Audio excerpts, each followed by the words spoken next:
Good evening. The old man here, November 16th, 2024. Tomorrow morning, we're going to make another run at butchering again.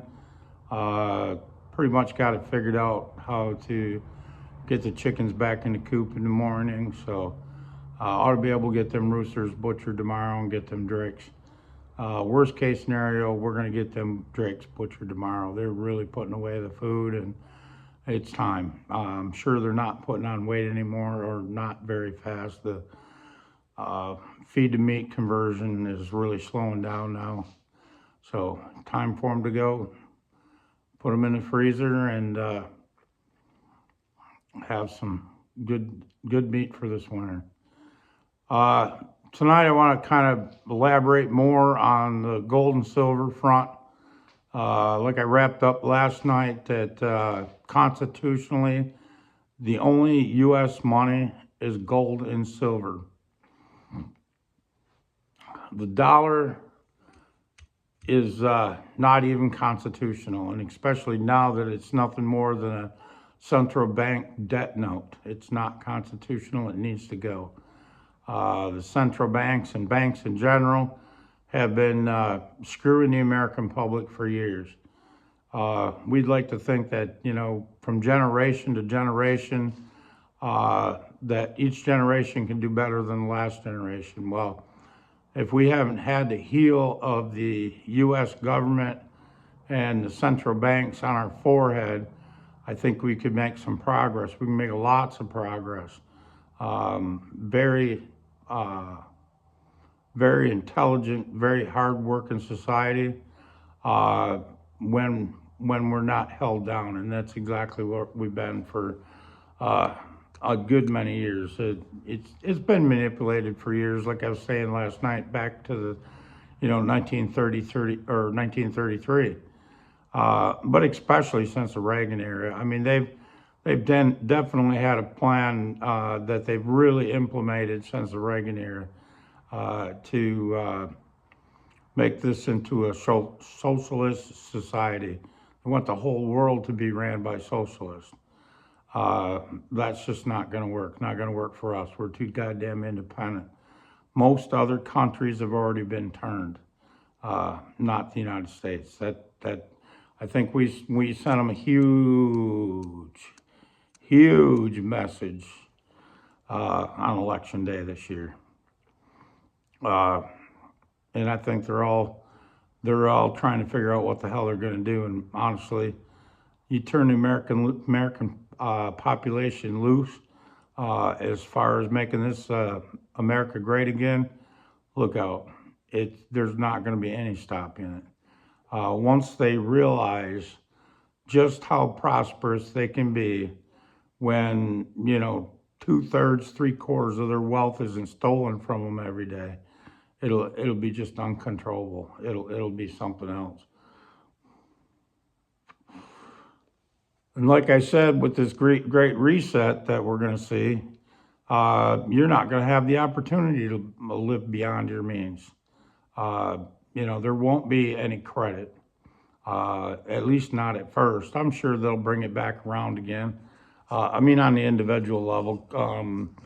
Corporations and even farmers are going to need credit. That's what it takes to, plant a crop every year. You need to borrow money, or they need to borrow money to get the fuel and to get the seed, and even to update or buy new equipment. They're going to need credit, but it wouldn't necessarily have to come from a bank. It could even come from wealthy individuals that put that money up. We'll see where it goes at the end of the day, but it'll be far better than what we've seen for decades now, many decades now.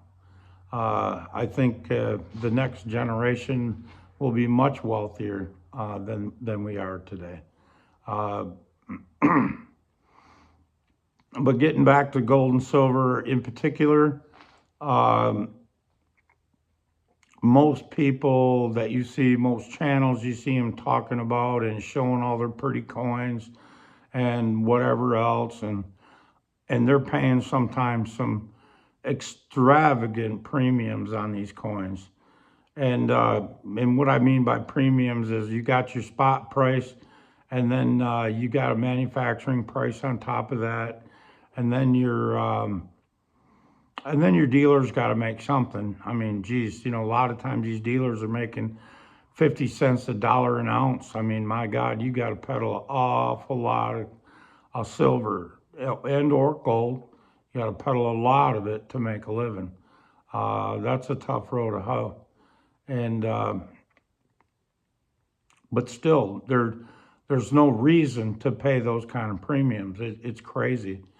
Um, there's a channel out there that I watch quite often, and he kind of first put this in my head that I'm trying to think of the name of his channel. It'll come to me in a second. Stackers University. Great guy.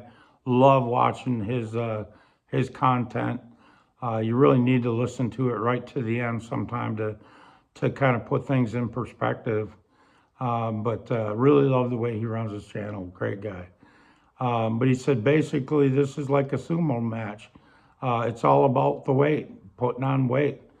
You know, gold and silver, you want as much weight as you can get. It's not about the fancy coins, the pretty coins. No. In fact, it's not the way I've always done things, but I've started out trying to be as conservative as I could, always paid some premium. I'm a sucker for constitutional coinage, the pre-65 dimes especially. I can't hardly walk past a roll of them damn things without buying them. But that's just the prepper in me. When I see those, I'm thinking prep. What you could trade 2 dimes for in the future in a total collapse. It's going to take a while for the U.S. government to come around and start up the presses and get those coins, the new silver coins out, and new gold coins out. It's going to take a while. And to get everything settled down, when I say changes, I'm talking big changes.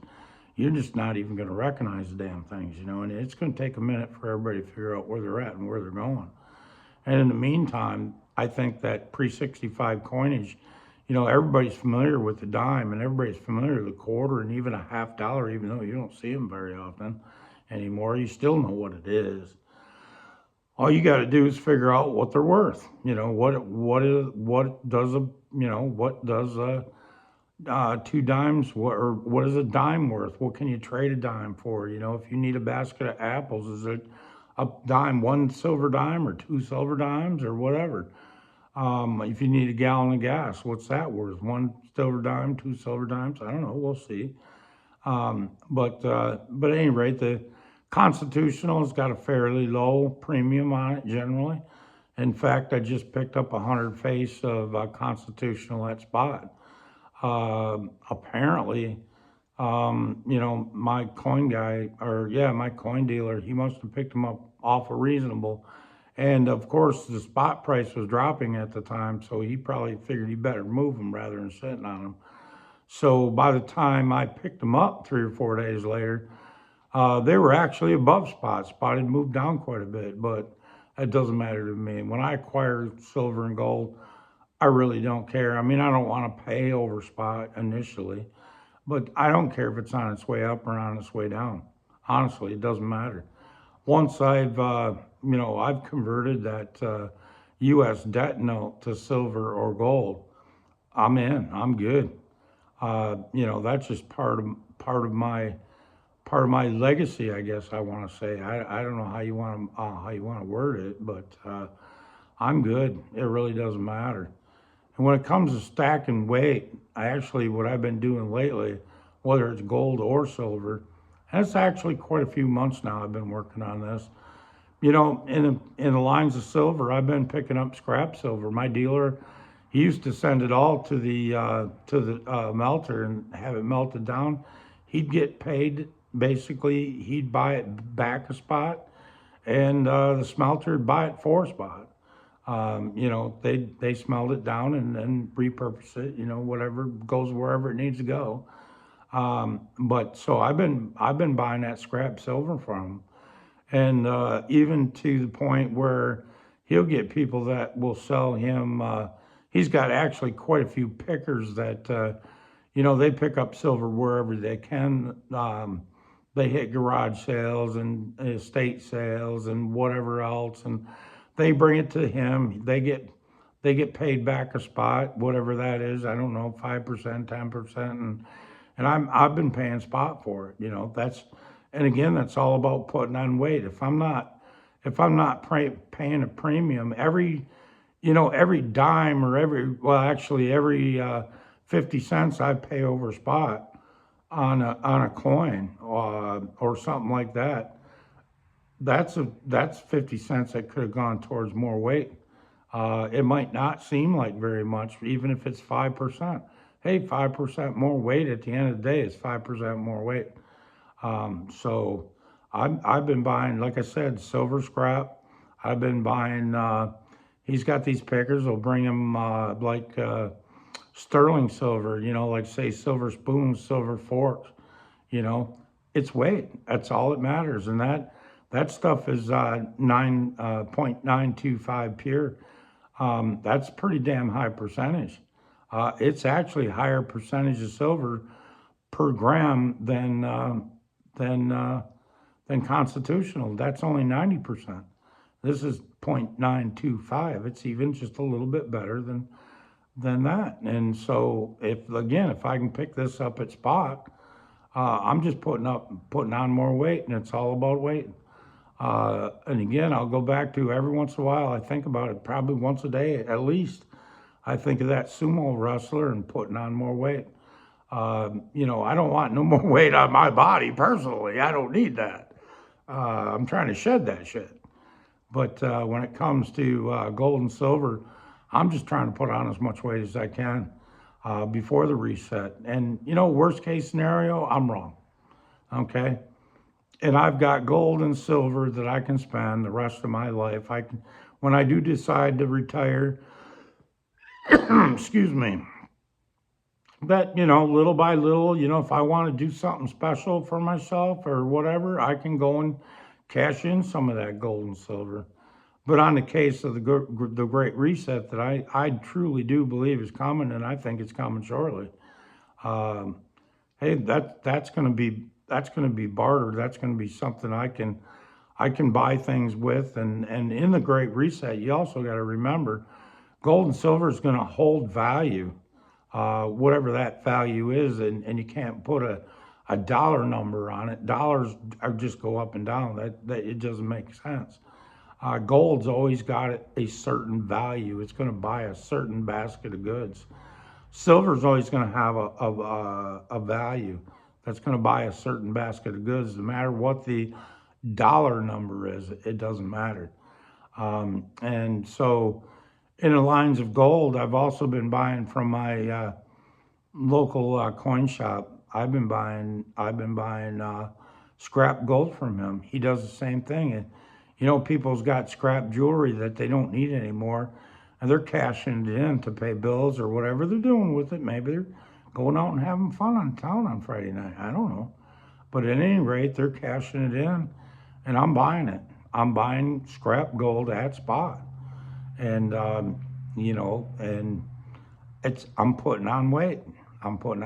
And right now, I think a guy would be smart to buy more silver than gold, just because of the ratio between gold and silver is so high right now. The last I checked, it was, let's say 84 to 1, something like that. And when it's 84 to 1, really, silver is super undervalued.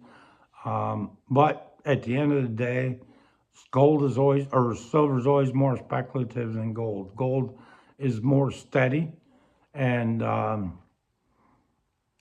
silver tends to move faster, both up and down.